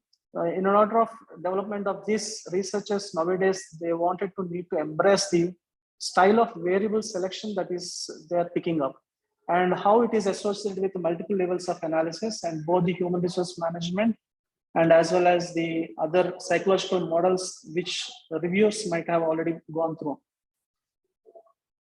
And the objective of our study is the study aimed basically in investigating the efficiency of AI and HRIS and traditional HR practices towards ability building and motivation and opportunity facilitation with the employees in the organization. And further, in order to identify the impact of this through AI and how it has increased the organizational performance. So this is what the basic study objective that is there. And the methodology that we have taken for this purpose, as I already mentioned in the beginning, so we have taken 167 respondents from 74 IT companies. We have assessed with these people by taking on a simple random sampling technique. And we have analyzed the different kinds of data that which we have collected from them and from which you can see the majority of the respondents are male, but majority means not true majority, but comparing with female that we have taken, male are more. So managers are 65 members, executives are 53, supervisors are 49. In total, the number of the respondents are 167.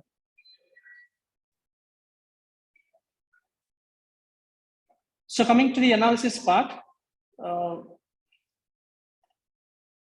here in analysis, which is carried out to identify the demographic profile, you can understand that the interpreted data, the majority of the respondents are male who belong to IT companies, and their association between designation and type of stream is also considered. And the estimate significance value that is visible on this screen, that is very greater than the 0.05, which is meaning to null hypothesis, which is accepted. So therefore, there is no significant association which we have identified between the designation and the type of system that they are preferring. But from the cross-tabulation chart, it can be well presented and perceived that majority of the managers, executives, supervisors from the people who are being operating with these kinds of AI systems and traditional HR systems with their companies. We have even identified a significant difference in the MO facilitation.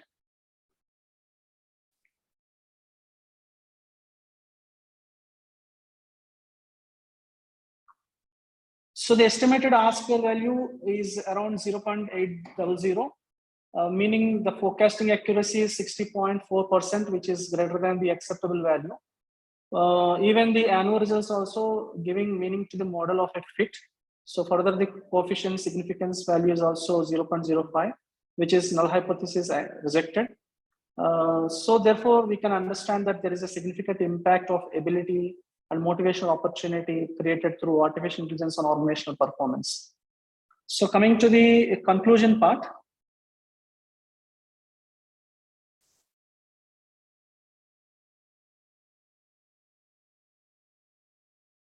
From the analysis performed, it was understood that there is no significant association between the designation and the type of system that is preferred. But from the other perspectives, it is perceived that majority of the managers, executive supervisors, always they try to prefer AI, which further it is even found that a significant difference is there facilitating these kinds of things in the organizations through different kinds of mean scores, which we have got it. And from the interpreted ability, that motivation, ability, opportunity, which has facilitated today artificial intelligence is better compared to HRIS. So this is all from my side. Thank you very much for the opportunity.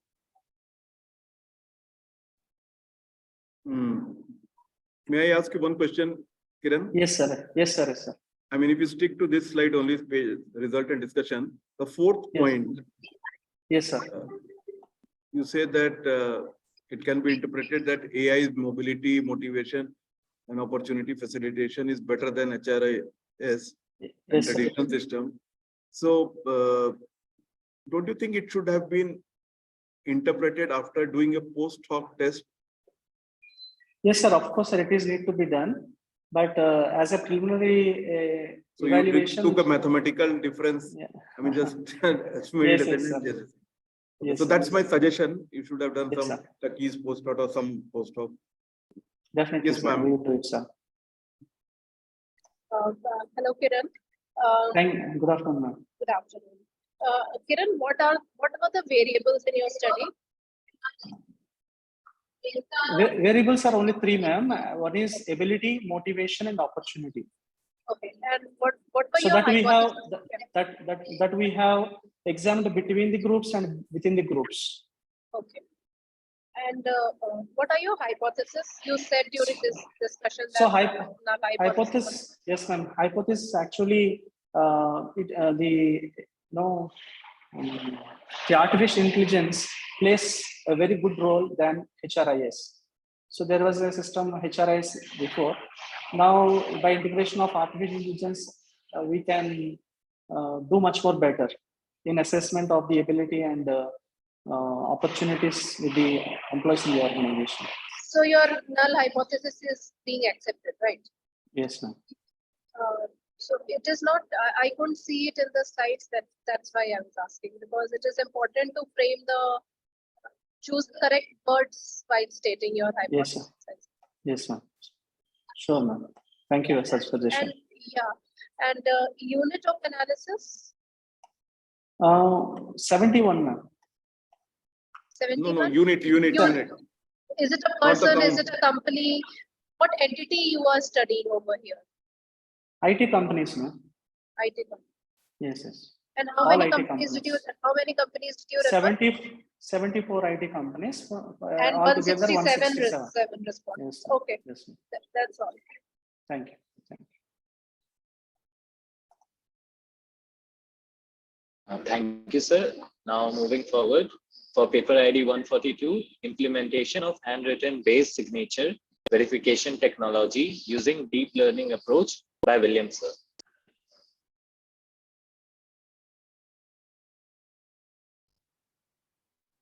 William, sir, are you there?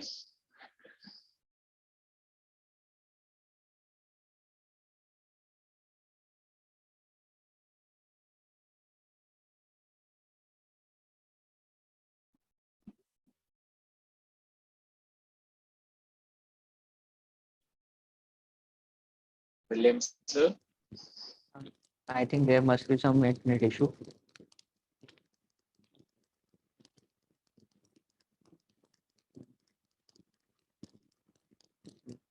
William, sir.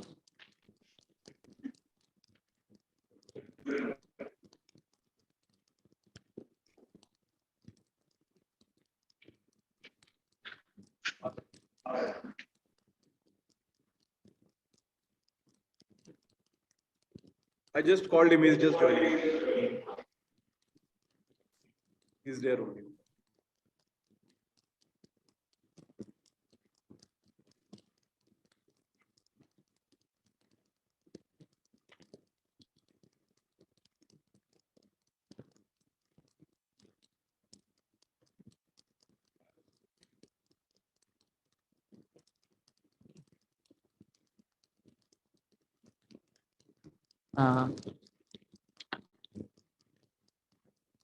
Hello, sir. William, sir.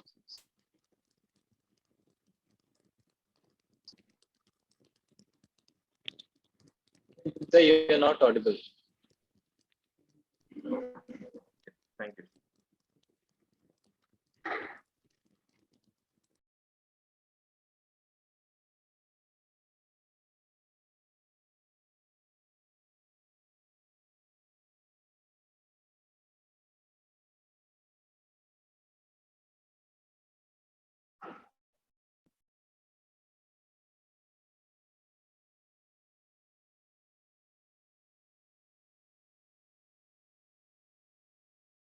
William sir, kindly present paper ID 142.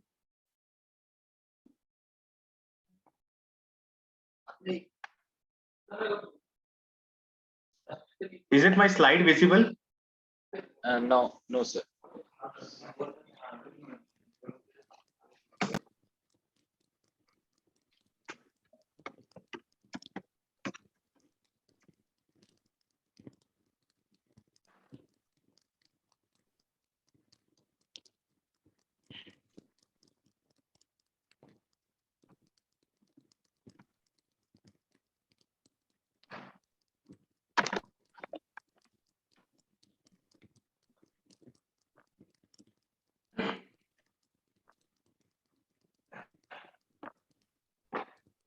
Is it visible? Yes, sir, it is. Okay.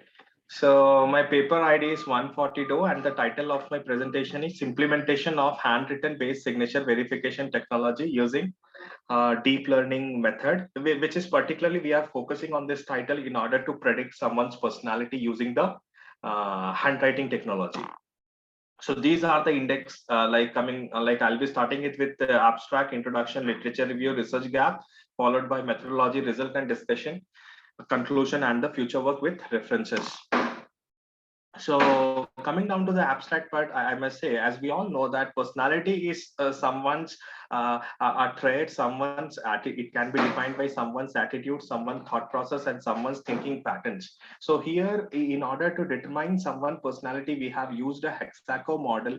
We have used the hexaco model. This is one of the personality inventory model. As we have multiple personality inventory models like Big Five model is there, MBTI model is there, and disk model is there, but apart from all these things, we are going ahead with the hexaco model, and we are using the TF-IDF approach. This is which is considered under the topic modeling. So when we are going ahead with the topic modeling and TF-IDF approach, we are giving the 99% accurate result, and this is what my abstract says. So coming down to the introduction, as we can say that our personality is something which can be assessed using a SWOT analysis, also like where we are getting strength, weakness, opportunity, and threat. So judging one personality is one of the important factor, like when it from the recruiter's point of view. Personality is something we can understand to what extent they are committed, to what extent they are honest, to what extent they are to what extent they are emotional. So all these things we can able to understand using the machine learning approach. So these are the literature review, and these are the papers which I have referred from IEEE Access, with the title Predicting Personality Using Answers to Open-ended Interview Questions, Predict Personality Recognition on Social Media with Label Distribution Learning, and so many papers are there which I have gone through the literature review. So ultimate the research gave and the ultimate objective, what can I say that? So although we have so many things to predict a personality, to predict talent or else their intellectual level, but to predict a personality, that quite plays a very important role, and that too when it comes down to an interview. Even as we all are in the education sector. So if we want to understand someone's IQ level, we can go with the psychometric test. If we want to understand someone's aptitude level, we can go with aptitude exam. Multiple platforms are there, like CoCubes are there, AMCAT is there, and many multiple test concepts are there. But when it comes down to a personality, so whatever the candidate is saying, whatever an interviewee is saying, so to what extent those things are right, to understand this, we have used this approach. So how we have proposed it? So we have collected the response from various faculty, various students, in the form of interview questions, and we have processed it with text cleaning, lemmatization, and stemming, and we have converted the text into the various text representation format, and we gone with the topic modeling with various methods and performed regression using the hexaco score. So what exactly we did in the different format, that is, we went on with the text representation formats where we have used TF-IDF, word to vector, and document to vector. These two are nothing but the topic modeling techniques, and how we have used topic modeling techniques using latent semantic index and LDA approach. And classification has been done based on the different data sets. And coming down to the regression model, we have used a we have linear regression and logistic regression. So data got trained using various regression model in order to get the actual answer. So as I told in the introduction as well, we have made multiple personality inventory models, but here we have used a hexaco model. And coming down to algorithmic computation, we have naive-based classifiers, SVM algorithm, and KNN machine learning. So ultimately, at the end, coming down to the discussion, I can say that the result, whatever we have simulated, that shown that language is properly responding with the typing questions, and whatever the answer we are getting, that is predictive of one's personality. Algorithm validity has been tested with various data set, and we got the effective answer. We have got the effective result. So entire conclusion of the project, of the work, is answer of the candidates can help in predicting the traits of a person based on the various different models. Earlier, questionnaire method was used, which was a costly and time consuming. Here we have introduced the entire process in an interview model, and we got a good result. The goal of this work is to predict the personality from answers interviews using the digital signature technique, and performed analysis shows the various techniques and model used. These are the references which I have used to go ahead with the project. Thank you.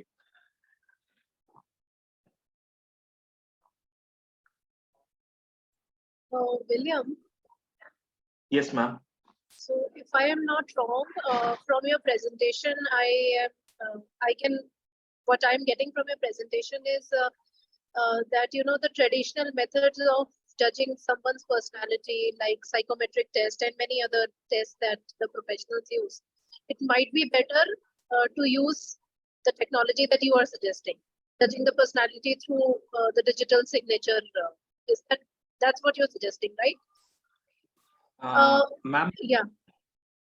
Ma'am, my point is, Yeah. like, when it comes down to identify someone's aptitude level, so students can go with AMGET exam, students Right. can go with PeopleSoft exam, they can go with CoCube exam. So many things are there. But Right. when it comes down to someone's intellectual level, IQ level, so we can give them different psychometric tests are there. And nowadays most of the industries are using gamification techniques to hire a candidate. So all these things are okay. But my point is, in an interview, whatever candidate is speaking, whether he is speaking in honest way or not. For example, a candidate is saying, I'll be staying in your company for 5 years. So to what extent he is right? Is he honest at his part? But So for example, can't someone change his or her signature, or be malicious in putting a signature? So only what I'm saying is, Yeah. a signature is there. With Yeah. that signature, we have made a questionnaire as well. Let me show you in the slide. Ma'am, like in the picture, the first process you will be seeing, that is collect text response from the interview questions. Okay. So we have made a questionnaire, and we have collected the answers from the candidates, and from every candidate is supposed to answer 15 to 20 questions. So based on that question, like, we have applied from this, we have got a real-time data set, and in that real-time data set, we have like applied machine learning approach to get the result. So, by this, basically, data from interview or data from psychometric test kind of things combined with your technology is going to give us more accurate results, not more alone. accurate result in terms of personality, Yes. Yeah, So for personality inventory model, like existing models are MBTI model is there, Yeah. Big Five model is there, DISC Yes. model is there, but here we have used the hexaco model, that is one of the personality inventory model, where we can judge a personality based on the 6 different personality traits. Right. Okay. Thank you. Okay. Sir, if you have any questions, Pranay sir.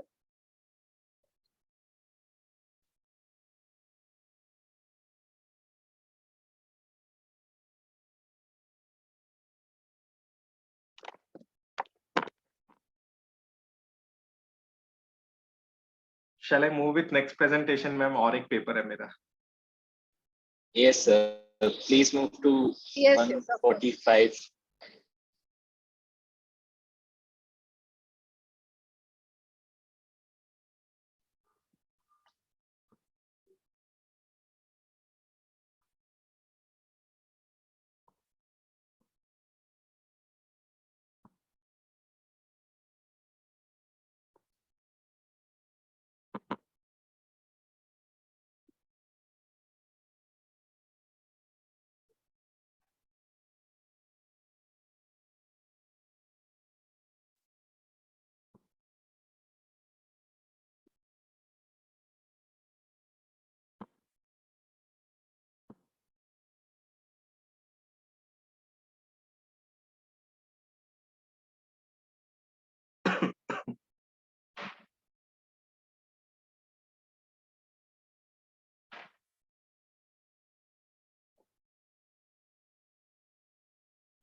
Yes, ma'am. So my like next title of the presentation is like this is a paper ID 145, I guess. So, and my next title of the presentation is Framework for Implementation of Android Automation Tool in the Business Sector, in Agro Business Sector. Like here we have focused on the agriculture area to get it done. So these are the index of my presentation. Like I'll be starting with abstract and introduction, problem statement, literature survey, and followed by objective, scope, existing method, proposed method, and what output we got from the same and the references. So coming down to the abstract, like as we say that nowadays counterfeiting a product which is going on in the market. As like many farmers and agricultural background people are coming up with the products that where so much of adulterants are mixed up, where like we are not able to get the actual things. So how to identify that in terms of security, or in terms how to handle product counterfeiting problems. So as a solution to that, like I have used a blockchain technology which is given a good platform to the manufacturer in a very higher range. So counterfeiting of consumer goods, it's a critical problem which causes a negative impact on the consumer enterprises and the whole economic system. And you know, if we consider like current scenario, the age of the people's age is getting decreased. Like, you know, every now and then people are facing a problem. Why it's happening? So just because of the adulterants and the anti counterfeit which is happening, and you know, because of the usage of the unsafe products, and like, you know, people are getting something from the agricultural land and they are pasting their own label, and they are pasting something in the like content, and they are replacing it, and then they are processing it. So using a blockchain technology, these can be corrected. So here our ultimate goal is using a blockchain technology. How can we avoid such anti-counterfeiting systems when it comes down to the agriculture based products? So here I have referred multiple papers from the IEEE with the paper title, a blockchain based application system for product anti-counterfeiting, a novel blockchain based product ownership management system for anti-counterfeits in the post supply chain. So this is how, like, we have gone through the many papers. So our ultimate objective is how to provide a web-based interface for a user interaction where easily one can get to know the genuinity of the product, how to maintain end-to-end product transaction details, and how to maintain a product ownership on the blockchain, which is quite safe.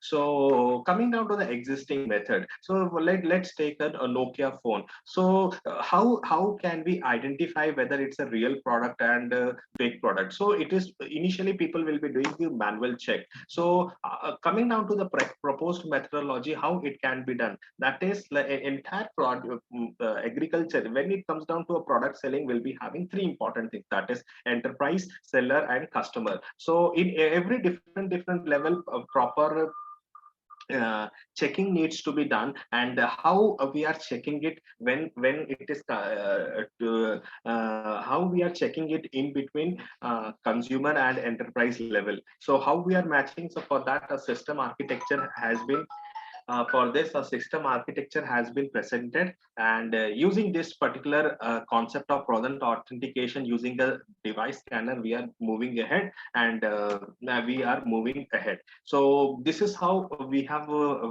made it, but only one point is, like unfortunately we have not simulated this thing as it's a hardware device. So we are working, we are still working on the system, and we will try to present a literature review kind of things. So ma'am, like we don't have any results for this thing, and this is what the architecture which we are using which we are moving ahead using the blockchain technology to find out the product and anti-counterfeiting. That's fine, William. So I just want to know that moving ahead from this point, if you want to check the validity or robustness or how successful this system architecture is going to be, how will you do it? So ma'am, here, like as from the very beginning, I told you that we are in the rural background. So we'll be going ahead and we'll be going and working with some of the agricultural lands. Like will be agro product owner will be there. And nowadays, as we know that multiple organic farming things has been came up. So we'll be going ahead with some farmers who are working on organic products. So we will be going and applying our system there, and randomly to some place will be going where such type of flaws are coming up. So we will be working into 5 to 6 we'll be working with 5 to 6 farmers who are working with different agricultural lands, and then we will be implementing our system to identify to what So extent our you will probably make a prototype and give to these farmers, selected farmers for implementation, and you will check the results, right? Okay, Yes, so yes, you ma'am. will be dealing with farmers, right? In case you want to go ahead, you will go to the farmers. But in your architecture, you mentioned, and in the topic also it says agro business sector. So if I am not wrong, agro business means enterprises or business organizations who are into agri products based products. So So ma'am, what's agro the business difference? sector, it is, ma'am, agro business sector is something like that's a kind of application. Like the Okay. product which we are developing, that is for the people who are into agricultural business sector. It means these are not the product common human beings can't use this product. For So example, yeah. if XYZ company is there, so if XYZ company want to purchase lot of agricultural product to keep in their company, so that those business owners, those entrepreneurs will be using this prototype. Okay, so that's So what that I'm is one of the saying. application. So that's what I'm saying. When you are telling that you will go to the farmers and implement it, so that contradicts your topic. So you will not be going to the farmers per se, but you will be going to these entrepreneurs or corporates who purchase agricultural commodities in bulk, and then they send it out into the market. So your Yes, dealing ma'am. will not, because farmers will not probably have the financial and infrastructural capability to implement such a. No, ma'am. Ma'am, we will be going to farmers to check the validation of our product. Okay. And once we feel that, yes, in farmer level, it is working, because we don't have anything to validate the product. We can't check it. So for the validation and testing of the product, we will go to the farmer end. And once we feel that, yes, this prototype is working, then we will be going to the agro business people, businessmen. Okay, so that's fine. Let's see how the success progresses. But I think you should be careful, or you should be more vigilant about testing it at the farmers level and testing it with True, the ma'am. enterprise, because there are two different types of entities. True, ma'am. True. Yeah. I'll be doing it for sure, ma'am. Yes. Okay. Thank you. Thank you. Thank you, ma'am. Thank you so much. Thank you, Mr. William, for the presentation. Now, as our session has came to an end, I would like to thank you our vast chancellor, Dr. Ashok Chauhan, our Group Vice Chancellor, Dr. Gurinder Sir, and IEEE for conducting this session. I would like to thank all the representatives, all the faculty members, and especially our chairperson, Ms. Dr. Pragya Arya ma'am, for joining us for this presentation, and also the IT team and the admin team. Now, collaborative efforts and hard work have made this session possible and successful. Whether it's a new idea or a new connection, I hope this event has left you feeling empowered and motivated. Now, again, a warm thank you to everyone and for your participation and support. Have a great day. I also want to thank everyone at Amity University who for successfully organizing this. I thought, I found the quality of research papers very good in terms of the extent and in terms of the depth that the papers have covered. So it's a great initiative, and thanks for having me on board for this technical session. Good efforts by the students, Apur, Anand, Apur, Sinha. It's good to see that the students take the lead in such initiatives. That defines the success of us of an educational institute, right? Thank you so much, Pranay Yes. sir. Thank you. Thank you, so ma'am. much. Thank you, sir. Can I leave the meeting now? Yes, ma'am. I have updated the sheet, the model. All right. Thank you, sir. Bye bye. Bye, everyone. Bye, bye, ma'am.